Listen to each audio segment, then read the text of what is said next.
Ito yung San Isidro Labrador Chapel dito sa may Barangay Mining. At naka-decorate na yung ano nila, oh. Ah, Pabasa 2026.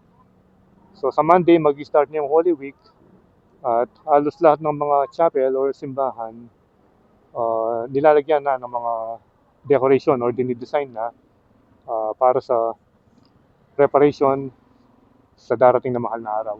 At ngayong Lunes na yan. At ngayong Biyernes, March 27, 2026 ay nandito tayo sa may Barangay Mining. Ayan. Papunta yan ng papunta ng Barangay Malino all the way to San Fernando area. Ayan. At dito, kung mapapansin nyo, ito yung bakod ng Centrala. Yun. So, yung video natin ngayon ay i-update ko kayo kung ano na ba yung present situation dito sa massive construction project ng Ayala Land. Ayan. At dito tayo mag-start dito sa may perimeter fence area. At ito, silipin natin. Ito, parang nag-uukay na. So maganda yung nilagay nila ngayon. Bago nila winasak totally yung yung pader. May existing kasi ito fence na pader eh. Bali winasak o yun, nag-ukay sila. Siguro maglalagay ng diyan, drainage, baka tatamaan yung yung pader. Kaya i-adjust siguro nila or babaguhin. Bali patitibayin. At ito yung mga niligay nilang mga temporary fence. So, tingnan nyo naman, no? Temporary fence lang, pero maganda na. Mga GI sheet siguro ito. And then, may mga bakal na frame. At meron pang mga chicken wire yata yan. Mesh wire. Yan. Nasisilip natin pa konti-konti dito. Malalaki yung mga nilagay nilang mga konkretong poste na nakaporma na. So makaba-haba rin itong pinakuran nila dito. Mamaya, makikita natin yan sa may aerial shot pagdating natin dito sa dulo. So hanggang dito siya, hanggang dito sa may school. Kasi na ito Dominican School. Yan. Hanggang dito. I love Dominican School. Centrala, turn right. Yan. Turn right tayo dito. Titignan natin hanggang dun sa dulo. At least makita natin yung update na ginagawa nila kahit dun lang sa may harapan. And then, kukunan na lang natin ang drone shot. At least magkaroon kayo ng idea kung halimbawa yung mga gusto mag-invest, mga bumili ng lupa dito sa may Centrala. So, makikita nyo yung development nila rin. Kapabalwan, King Sabla. Hindi natin masyado mabasa. Ito.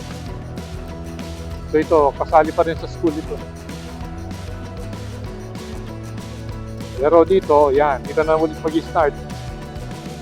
Yan. Yung nakabakod na green na yan, yan na uli yung boundary ng Centrala. Helicopter. Nilinis na rin dito. Pinatag na. Dati ang daming rin. Yun. Yun pala yung mga naglilinis. Ayun yung helicopter. Buti hindi pa tayo nakapagpalipad. Sigurado madidetect niya yung drone.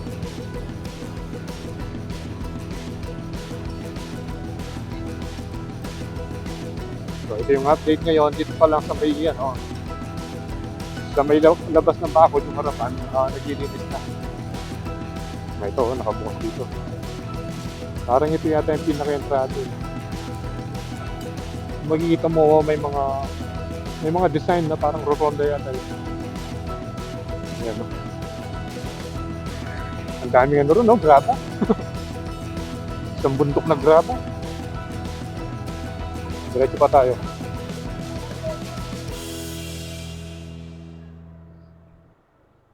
Centrala. So another exclusive subdivision na naman dito sa Angeles City.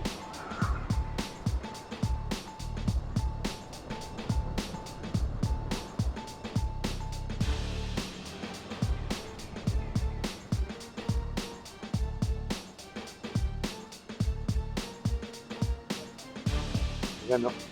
Ayala Land.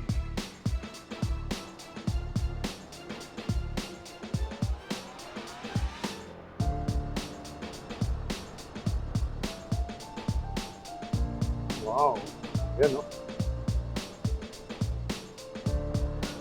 So, malapit na yung dulo.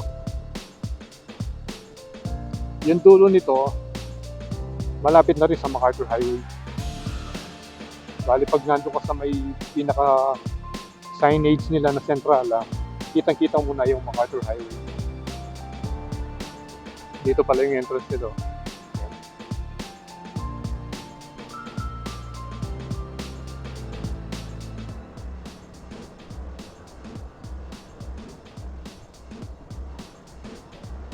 Ano bang tawag sa mga ganito klaseng bamboo? Maganda sila, oh. Mapapayat lang. Ayan. Ito na yung pinaka-signage ng Centrala. Ayan, oh.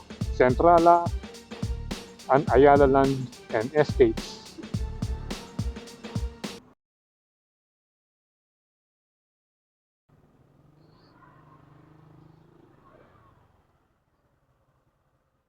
Ang ganda, no? Centrala. Oops. May pandesal doon. Bili muna tayo ng pandesal.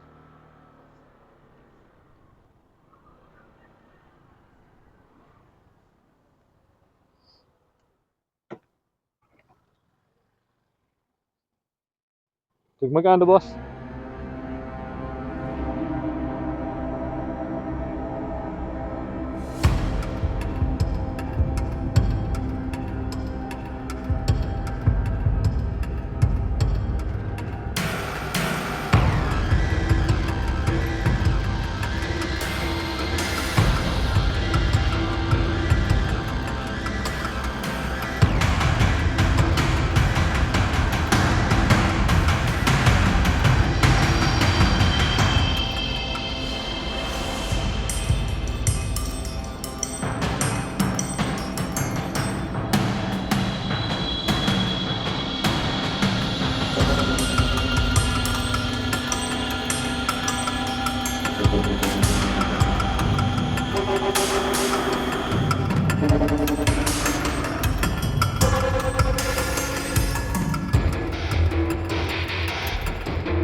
So, tapos na tayong nakapag-drone at nakita na natin yung aerial view nitong Centrala. Ang ganda pala ng daan sa loob.